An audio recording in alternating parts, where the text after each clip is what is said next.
Aujourd'hui, on commence cette vidéo et je vous rappelle que c'est le dernier jour, le tout dernier jour pour accéder à la formation Habitudes sur Orbit où je vous enseigne la méthode EVI, donc la méthode qui va vous permettre d'automatiser entièrement la mise en place d'habitudes.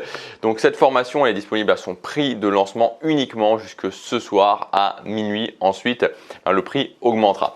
Donc c'est disponible sur le premier lien en cliquant sur le premier lien dans la description. On en a parlé toute cette semaine, alors je ne vais pas revenir spécifiquement sur le pourquoi du comment, pourquoi c'est important de mettre en place des habitudes dans sa vie, pourquoi si je mets en place des habitudes, je suis capable de les tenir, donc que je deviens régulier, je peux réussir mes objectifs. Si vous n'avez pas vu les précédentes vidéos, vous pouvez les regarder. Mais on a parlé de ça et on a vu ensemble, on a démontré ensemble que c'était la première compétence à développer, que tout passait par là finalement. Et que si aujourd'hui, je n'étais pas capable de mettre en place des habitudes, c'était la première chose sur laquelle je devais me concentrer. Il va y avoir la formation, vous allez avoir toute la méthode en détail sur plusieurs heures, sur tous les modules. Maintenant, si vous faites partie des gens qui n'ont pas envie d'investir sur eux, qui ne peuvent pas, même si j'aime pas tellement ce terme, parce que je pense qu'on peut toujours, mais en tout cas qui font le choix de ne pas le faire, je vais quand même vous donner dans cette vidéo un plan d'action en plusieurs étapes pour intégrer une habitude dans votre vie. Donc si, particulièrement si vous n'achetez pas la formation, respectez, que vous voulez mettre en place une habitude, respectez à la lettre ce plan, je dis bien à la lettre, de façon rigoureuse, et vous verrez que ça vous facilitera grandement la tâche. Et je vous encourage dans tous les cas, à vous lancer dans un défi, dans un challenge de 30 jours pour mettre en place une habitude, parce que vous verrez qu'une fois que vous aurez développé cette capacité, le fait de créer la vie que vous voulez, de créer une vie sur mesure, d'avoir une vie de choix et de ne plus vivre une vie par défaut, ça sera totalement différent. Vous aurez l'arme principale qui va vous permettre de décider d'un objectif et de l'atteindre. Donc si aujourd'hui vous avez des difficultés à atteindre des objectifs, vous êtes toujours entre les deux, vous avez du mal vraiment à vous fixer quelque chose et à y arriver, c'est tout simplement le fait de développer cette compétence, de mettre en place des habitudes qui va vous permettre de sortir de ça. Moi, j'étais exactement dans ce cas-là. Il y a maintenant 5 ans, j'ai acheté une première formation sur les habitudes, je me suis lancé dans un défi et ça m'a amené vraiment beaucoup plus loin que ce que j'aurais pu imaginer à l'époque. La première chose pour mettre en place une habitude, pour l'intégrer dans votre quotidien, c'est d'en faire une priorité. Ça veut dire qu'en clair, en dehors de vos obligations, et pour moi les obligations, si vous n'avez pas de vie de famille, c'est simplement le travail, ce qui fait que vous allez travailler 8 heures par jour, 5 jours par semaine. Le reste, ce n'est pas véritablement des obligations. Ou si vous avez une vie de famille, le travail plus le fait de devoir s'occuper de vos enfants. Tout le reste, vous avez le choix dessus. Vous pouvez faire des priorités par rapport aux activités que vous faites. Et si la nouvelle habitude que vous voulez mettre en place, c'est la priorité numéro 4, 5, 6 ou 7 dans votre journée, ça ne peut pas aller.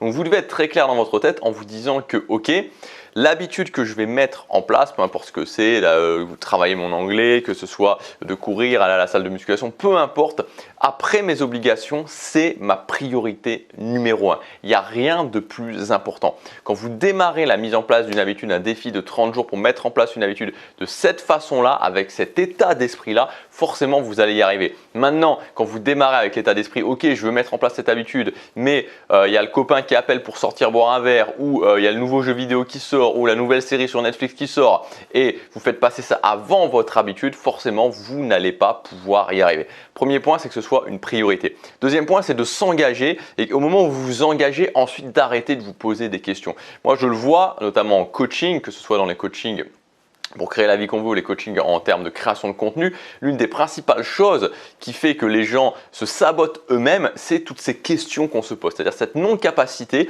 à un moment donné de se dire ok, je décide pour une certaine période de temps, en l'occurrence là pour 30 jours, je décide de mettre en place cette habitude avec ce rythme-là pendant 30 jours et après stop, d'arrêter de se poser des questions, d'arrêter de se demander est-ce que c'était le bon moment, est-ce que c'est la bonne habitude, est-ce que je ne devrais pas plutôt me reposer, mais il y a Jean-Paul qui m'a dit que j'en voulais trop dans la vie, mais il y a Jean-Jacques qui m'a proposé, on se pose des tas et des tas de questions, on commence à douter de soi-même, alors qu'à un moment donné, la solution elle est juste dans le fait de se dire ok, j'ai décidé ça, je le fais et je stoppe les questions pendant les 30 prochains jours. Je ne me pose plus de questions. J'ai décidé, je le fais, peu importe que ce soit le bon moment, pas le bon moment, une bonne décision, pas une bonne décision, c'est que 30 jours de toute façon. C'est simplement 30 jours.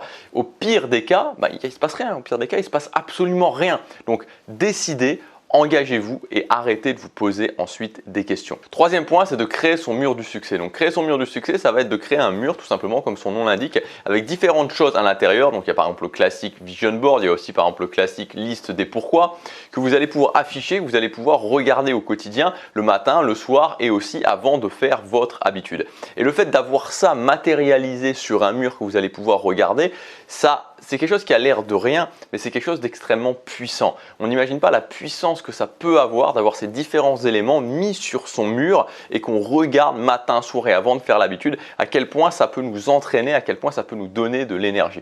Donc dans la formation Habitude sur Orbit, je vous donne exactement comment designer je vous explique comment designer votre mur du succès. Et vous avez aussi tout un tas de fichiers où vous allez pouvoir avoir les différents éléments que vous n'avez plus qu'ensuite à remplir. Quatrième point, c'est l'accroche. L'accroche, ça veut dire quoi? Ça veut dire que votre habitude, la nouvelle habitude que vous allez devoir mettre en place, vous devez impérativement l'accrocher à une habitude préexistante. Parce qu'une habitude, une nouvelle habitude ou une habitude en général se fait toujours au même moment. C'est pas si je décide d'aller courir, à un moment j'y vais le matin, puis le soir, puis non. C'est dès le départ, je réfléchis par rapport à mon organisation, par rapport à mes obligations, comment faire en sorte que mon habitude soit accrochée à une habitude préexistante et donc que ce soit toujours au même moment.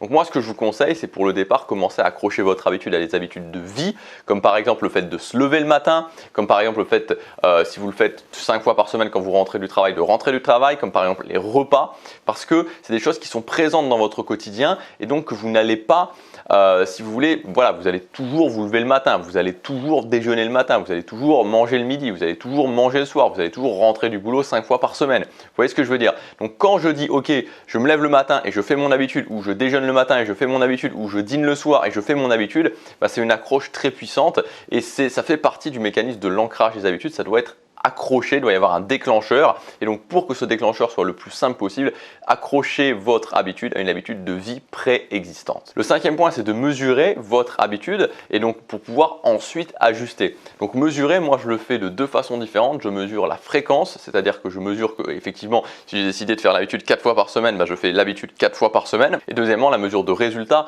j'en ai parlé dans la vidéo d'hier, le fait d'avoir des éléments de progression incontestables, c'est-à-dire que si je montre mes résultats à quelqu'un, même quelqu'un qui n'y connaît rien, il va voir la différence. Si je montre mon chiffre d'affaires, si je suis créateur de contenu qui est passé de 1000 à 3000 euros par mois, voilà, c'est incontestable. Si je montre des photos et on voit que avant, quand j'avais 10 kilos en plus et 10 kilos en moins et qu'on voit la différence sur les photos, c'est incontestable.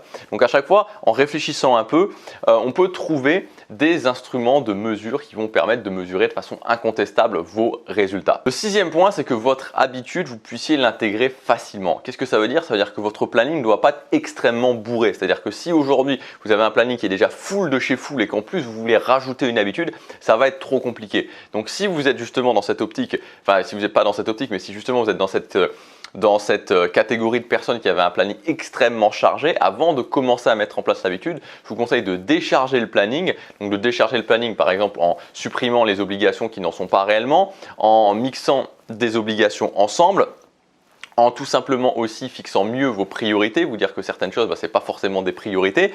Et donc, vous allez pouvoir dégager du temps de votre planning et faire en sorte que quand vous intégrez votre habitude, il y a un petit peu d'air. Il ne faut pas que tout soit comme ça, tout soit complètement compressé, parce que sinon, ça va vous mettre une pression énorme et ça sera plus compliqué. Alors que si vous avez de l'air dans votre planning, ok, vous faites votre habitude, mais qu'ensuite vous savez que vous avez un petit peu de temps libre, c'est plus simple. Le septième point, ça va être de s'occuper de la logistique. La logistique, qu'est-ce que ça veut dire? Ça veut dire tout simplement que vous devez faire en sorte que votre environnement vous pousse à faire votre habitude plutôt que votre environnement ne vous pousse pas à faire votre habitude. J'en ai déjà parlé il y a 2 ou 3 vidéos en arrière que si par exemple je vais courir le matin, j'ai tout intérêt à que mes vêtements soient préparés, que je puisse manger directement quelque chose de rapide et que je me lève, j'enfile mes vêtements, je mange quelque chose de rapide et je vais directement courir. Plutôt que par exemple aller dans le salon, commencer à regarder mon compte, mon fil d'actualité Facebook ou mon fil d'actualité Instagram et commencer directement à être pris dans quelque chose qui va peut-être m'empêcher de faire mon habitude. Donc ça c'est pareil pour toutes les habitudes. Si par exemple vous décidez de manger sain, j'ai tout intérêt à ce que dans ma maison il n'y ait pas de trucs qui me tentent. Donc on peut toujours réfléchir en termes de logistique et faire en sorte que ce soit le plus simple possible au niveau de la logistique de faire mon habitude, que je travaille sur mon environnement pour que mon environnement me pousse à faire l'habitude plutôt que mon environnement justement me pousse à ne pas faire l'habitude.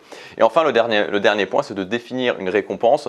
Donc ça c'est sûrement l'élément le plus compliqué et en même temps l'élément le plus important, de définir une récompense quand on met en place une habitude, parce que l'ancrage fonctionne comme on l'a déjà vu avec la méthode DRR, déclencheur, routine, récompense. Si vous ne vous récompensez pas, vous ne pouvez pas provoquer l'envie de la récompense et donc vous ne pouvez pas provoquer l'ancrage de l'habitude. Donc il faut impérativement que vous mettiez en place une récompense, qu'après avoir fait chaque fois l'habitude, vous ayez une récompense.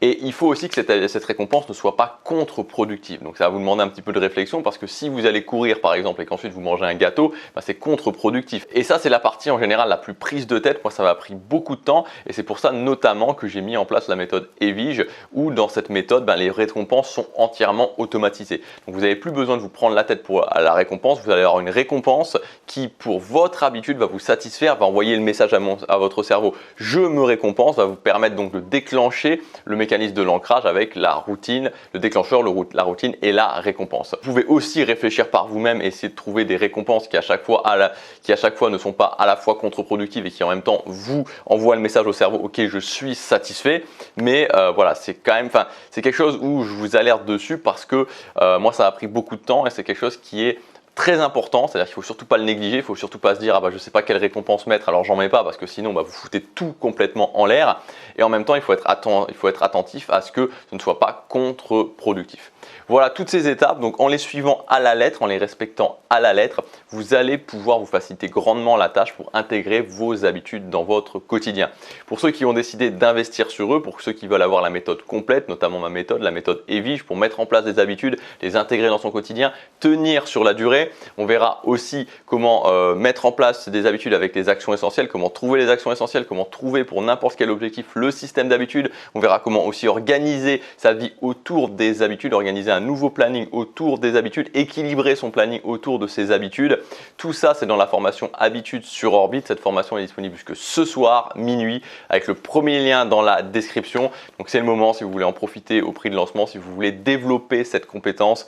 Et une fois que vous aurez la compétence de mettre en place des habitudes, vous serez dans la minorité des gens qui sont capables de créer la vie qu'ils veulent. Voilà, je vous dis plein de succès pour la mise en place de vos habitudes. C'est quelque chose qu'il faut impérativement savoir faire. Passer à l'action chaque jour compte.